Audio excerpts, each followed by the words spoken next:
log into the web interface, your initial view will be the Tools tab. There's quite a bit of flexibility with the grid, and this will be your primary method of viewing and managing your tool database.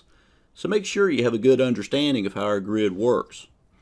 I would start by sizing my screen to what is comfortable for me in the monitor I'm using.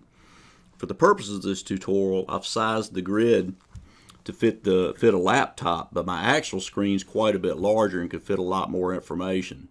I'm using Chrome, so I can zoom in or out by clicking on the menu button at the top, purely a personal preference. Other browsers should have similar settings. You'll notice that if you slide the bar over at the bottom, every field on the tool record is shown. There are several things you can do to customize the information you want to see. Start by selecting the number of records on the drop-down list you would like to see per page. Note that the grid defaults to 20 records per page, so we're seeing records 1 to 20 of 221. The grid will refresh faster the fewer records you display. However, there are only a few situations where you'll need to show all the records, such as when you're exporting data. When you're exporting or doing other functions like that, then it's only going to apply to the records that you see on the screen. So use this judiciously. It's a trade-off between speed and what you're going to work with. There are several things you can do now to change how the columns appear. First of all, you can change the column width. Grab the edge of the column and just drag it over. So you can make it a lot bigger or a lot smaller. You can also drag a column to a new position. So for example, if I want category near the beginning, I can drag it over and drop it in a different spot. Say I want it right beside manufacturer or beside tool title. Dragged it a little bit too far there. You notice how the insertion will change between the columns to show you where it's going to drop. You can also hide columns. You do that by clicking on any of the menu drop downs shown on the column, the little drop down arrow. Click on the column option and then uncheck which things you don't want to see. So if I don't want to see the URLs, some of the custom fields, the rental information, I can just deselect all that. And those will go away. So now you notice I slide over, all that extra information is gone. You can also lock and unlock columns using the same menu drop down. So go down to the bottom and notice by default it's locked on tool title. This is very similar to freezing columns in Excel. So if I want to also lock the description, I can go down and lock that one, and now the slide bar changes to that. Or I can unlock a column. If I want to unlock tool title, I can do that.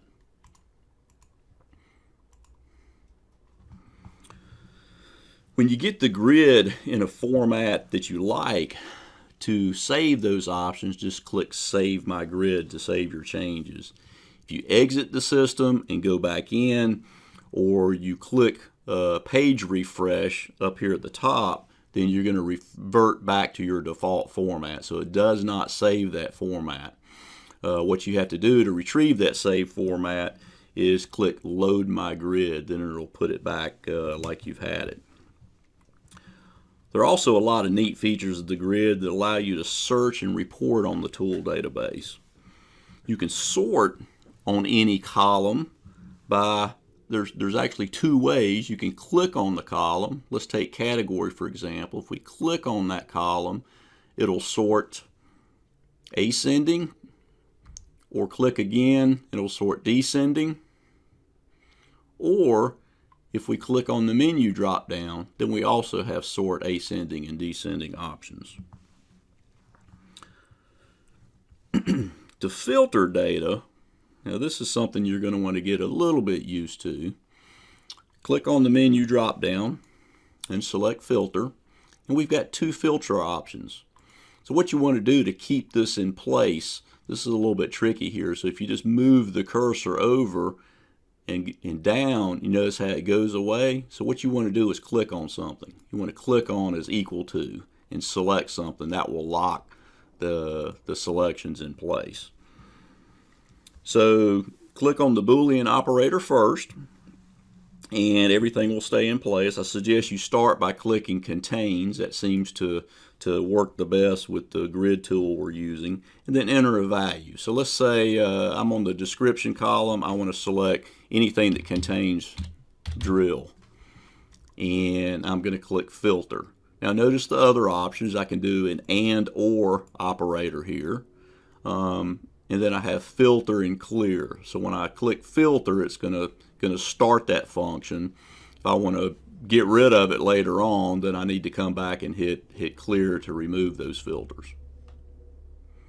So now it's going to search for anything in this description record that contains drill. And note this is quite a big field, so it could return quite a few records. In fact, I got 28 items that have drill somewhere in the description. So the display options for filter depend on the type of data, whether it's a text field, a numeric field, a true-false statement, a date field. Lots of different fields there that we have in the system. So some of the options will change depending on that column type. Just remember, if you do select filter, then you'll want to remember what you did filter so that you can go back and clear that out to get all your data. It does not give you any kind of indicator what was filtered. It would be nice if it did on the column, but that's not a default to the grid tool that we're using to display. Another nice feature of the grid is the grouping bar. See where it says drag a column and drop it here to group by that column. Note in the lower right hand corner that I have 221 items in my database. If you have a large database, start by changing the items per page to the maximum. So instead of the default of 20, I'm going to select all. The grouping results displayed will be a lot cleaner if you do this first. For example, if you display 20 items per page, the groups will overlap multiple pages if you exceed 20 records. So let's take a category and drop it up here, the grouping bar. So now we can see our data grouped by category. Lots of nice ways to group the data. For example, by employee, you've loaned the tool. I'm going to click the X on category, and we're going to go select employee now, or loan to. Drag that up there. So to collapse a group, you click on the triangle beside the group, and this is loan to no one, so we're going to collapse that one. And now we've got all the different connections that we've loaned tools. Note that in addition to displaying a total record count at the bottom, 221 records, and a purchase price of $103,000,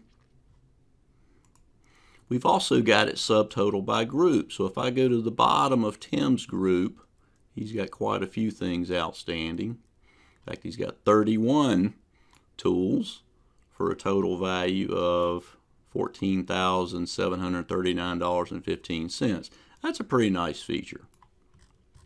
So we're subtotaling by group and also totaling for the entire database. It's also possible to have more than one group.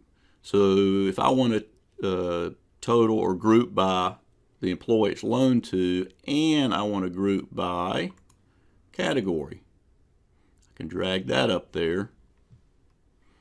And that'll show me, let me collapse a couple of them.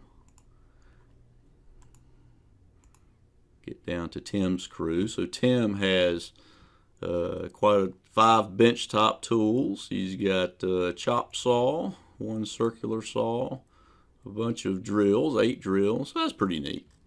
So lots of ways you can do things with the grouping. Lots of flexibility and power with our web grids, so experiment, have a little fun with it. For an additional reporting option, make sure to watch our tutorial on exporting to Excel. This concludes our grid tutorial. Thank you very much.